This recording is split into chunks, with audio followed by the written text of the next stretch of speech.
ताकि लोग अहिंसा को ज़्यादा गहराई से समझे।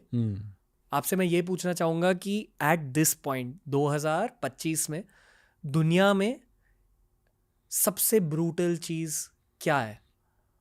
आई would assume you would highlight Israel and Levant region and Ukraine Russia.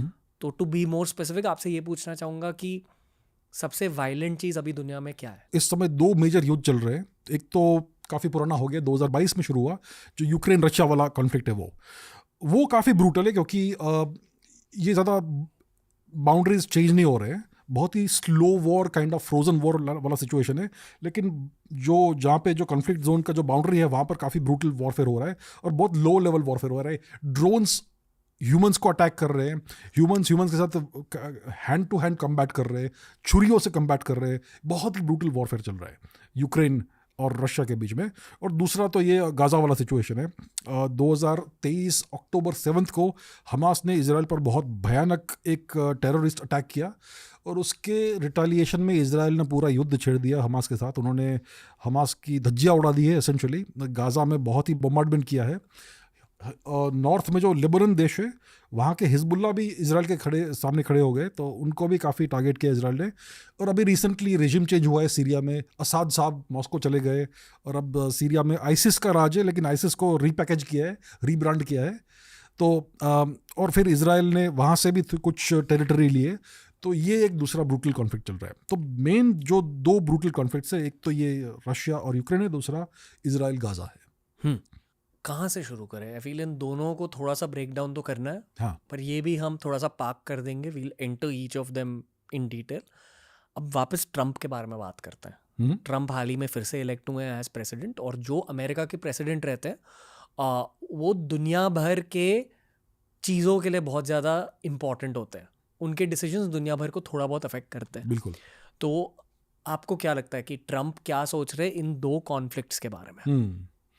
देखिए, ट्रम्प डेफिनेटली, अगर हम पहले मिडिल ईस्ट की बात करेंगे, वेस्ट एशिया की, तो Trump definitely 100% 100% pro Israel leader है।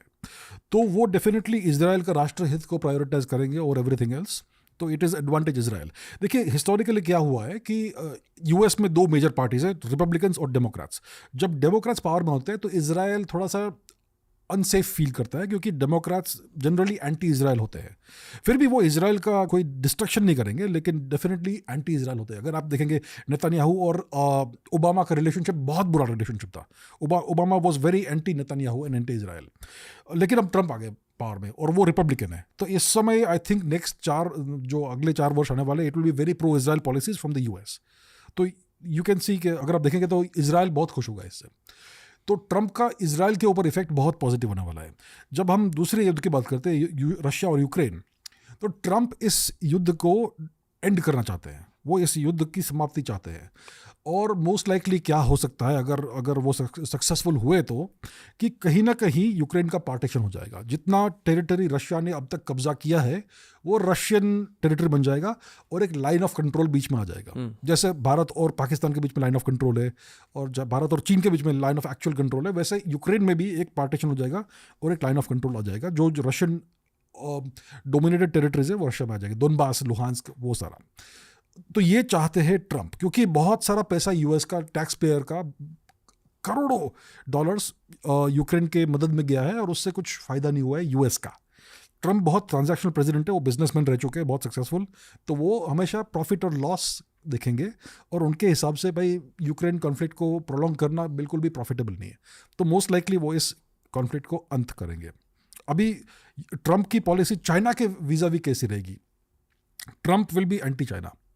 जो यूएस और चाइना के बीच में ट्रेड वॉर चल रहा है, जो बहुत से बड़े बड़े टैरिफ्स लगा रहे हैं अमेरिकन चाइनीज इंपोर्ट्स पे, वो शायद और बढ़ेगा अभी। मतलब ज़्यादा टैक्स लगाते हैं। हाँ, अगर चाइना एक प्रोडक्ट $10 में बेच रहा है यूएस को, तो वो 100% टैरिफ लगा देंगे उसके ऊपर। तो मतलब आपको 10 की जगह पे $20 में मिलेगा। तो चाइना इतना कंपेटिटिव नहीं रह पाएगा यूएस मार्केट में। फिर कहाँ पे एक्सपोर्ट करेगा प्रोडक्ट्स को? इसलिए भारत और चाइना का अभी रिलेशनशिप बढ़ रहा है, क्योंकि चाइना के लिए सारे द्वार बंद हो रहे हैं वेस्ट से। तो Trump will be anti China. अगर भारत और यूएस की रिलेशनशिप देखेंगे तो आई थिंक थोड़े से पॉजिटिवली देखेंगे भारत की तरफ ट्रम्प, बट ओवरऑल रिलेशनशिप ज़्यादा बदलेगी नहीं भारत और यूएस की। तो ये that's how I see Trump का क्या इम्पैक्ट हो सकता है अगले 4 वर्ष में। ये जो 2 युद्ध हो रहे हैं, भारत का क्या स्टैंड है इन 2 युद्ध को लेकर? देखिए, भारत का ऑफिशियल स्टांस यही है कि ये युद्ध का समय नहीं है, हम युद्ध नहीं चाहते। रशिया और यूक्रेन का जो युद्ध चल रहा है, दोनों साइड्स को एक सीज फायर करना चाहिए, यही भारत कहता रहा है। और भारत ने ऑफर भी किया कि अगर आप चाहते हो तो हम मीडिएट कर सकते हैं इस बारे में। जब इजराइल और पैलेस्टाइन की बात होती है, इजराइल हमास की, तो भारत के प्राइम मिनिस्टर श्री मोदी जी ने डेफिनेटली कहा है कि भाई, उन्होंने बहुत ही स्ट्रांगली कंडेम किया है जो हमास ने अटैक किया इजराइल के ऊपर। और अभी भारत का यही स्टांस होगा कि भाई ये जो मामला है उसको पीसफुली निपटाना चाहिए, सब सीज फायर होना चाहिए, ऑफिशियली यही स्टांस होगा। लेकिन अगर आप यूक्रेन और रशिया का जो युद्ध चल रहा है उसमें भारत का कुछ फ़ायदा हुआ या नुकसान हुआ अगर देखेंगे तो आई थिंक भारत का फ़ायदा हुआ है। क्योंकि भारत को जब वेस्ट ने रशिया के ऊपर सैंक्शंस लगाए तो भारत ने रिफ्यूज़ किया सैंक्शंस में पार्टिसिपेट करने का, कि हम इस सैंक्शंस रेजिम में नहीं आएंगे, we will not sanction Russia, और we will not participate in the sanctions against Russia. और दूसरा, भारत ने रशिया से बहुत सारा ऑयल लेना शुरू कर दिया। जो हम तेल दूसरी जगहों से लेते थे, अब हम रशिया से ले रहे हैं। पहले ईरान भी होता था, लेकिन फिर अमेरिका के प्रेशर के कारण से हमने ईरान का बंद कर दिया। तो अब हम मेजरली, हमारा सबसे बड़ा सोर्स अभी है रशिया, और हमें डिस्काउंटेड रेट्स पर वो ऑयल दे रहे हैं। तो भारत का इससे काफ़ी फायदा हुआ है। और फिर भारत उस ऑयल को प्रोसेस करके वेस्ट में बेच रहे हैं, और वो वेस्ट जानता है और they are happy with this. तो भारत का काफ़ी इसमें फ़ायदा हुआ है। इसमें इजराइल गाज़ा का जो सिचुएशन है उसमें कोई हमारा फ़ायदा नहीं है ऑब्वियसली, बट हम चाहेंगे कि वो युद्ध ख़त्म हो, समाप्त हो जाए। कोई नुकसान है भारत के लिए? नुकसान अगर देखेंगे आप, क्योंकि इसमें ईरान भी शामिल है इस सिचुएशन में। अगर आपको याद होगा कि 2-3 बार इजराइल और ईरान के बीच में मिसाइल्स और स्ट्राइक्स और काउंटर स्ट्राइक्स का ये पूरा वॉलिंग सेशन हुआ था। इजराइल ने काफ़ी सारा डैमेज इनकर किया है। ईरान ने कुछ 200-300 मिसाइल्स लॉन्च किए थे उनके ऊपर, बैलिस्टिक मिसाइल्स, हाइपरसोनिक मिसाइल्स। फिर इजराइल ने रिटालिएट किया। अभी जो सीरिया का रेजिम चेंज हुआ उसके कारण से ईरान का जो सिचुएशन है काफ़ी वीक हो गया है। पहले उनके पास अलग अलग प्रॉक्सीज थे इस रीजन में।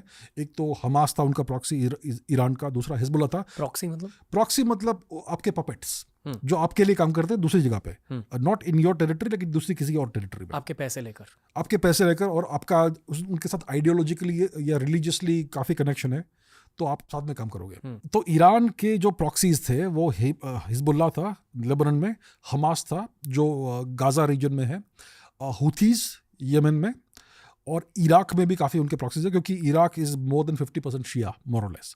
लेकिन अब, और सीरिया भी असद भी उनका एलाय था। अब असद तो चला गया, सीरिया पूरा पलट गया। अभी प्रो यूएस प्रो इजराइल हो गया है जो वहाँ पे रेजिम है वो। तो ईरान आइसोलेट हो गया है अभी इस समय। और अगर जैसा हो सकता है कि अगर 2025 में ईरान के साथ युद्ध हो जाए इजराइल का और यूएस का, इजराइल कभी अकेला नहीं होता है, यूएस भी साथ में होता है, और अगर ईरान में रेजिम चेंज हो जाएगा तो भारत के लिए बहुत ही अच्छा सिचुएशन नहीं है।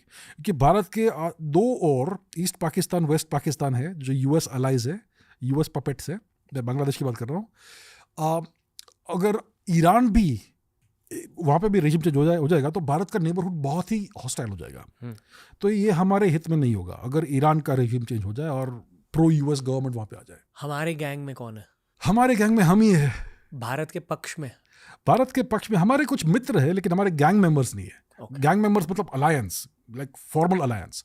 हमारे मित्र रूस में है, श्री पुतिन हमारे मित्र है डेफिनेटली। अब जियोपॉलिटिकली ये कह रहे हो? जियोपॉलिटिकली बोल रहा हूँ। जियोपॉलिटिक्स में कोई मित्रता शत्रुता नहीं होती है, इट्स ऑल टेम्पररी थिंग्स। लेकिन अगर आप समझो कि जियोपॉलिटिक्स में मित्रता होती है तो भारत और रूस की डेफिनेटली है। और बहुत सारे छोटे छोटे राष्ट्र हैं जो भारत के काफ़ी पॉजिटिवली देखते हैं। अफ्रीका के बहुत सारे राष्ट्र जो चाहेंगे कि उनके बड़े भाई हम बन जाए, और साउथ ईस्ट एशिया में हमारा बहुत पॉजिटिव रिलेशनशिप है। तो हमारे वैसे मित्र बहुत सारे हैं, लेकिन अलायंस कोई नहीं है।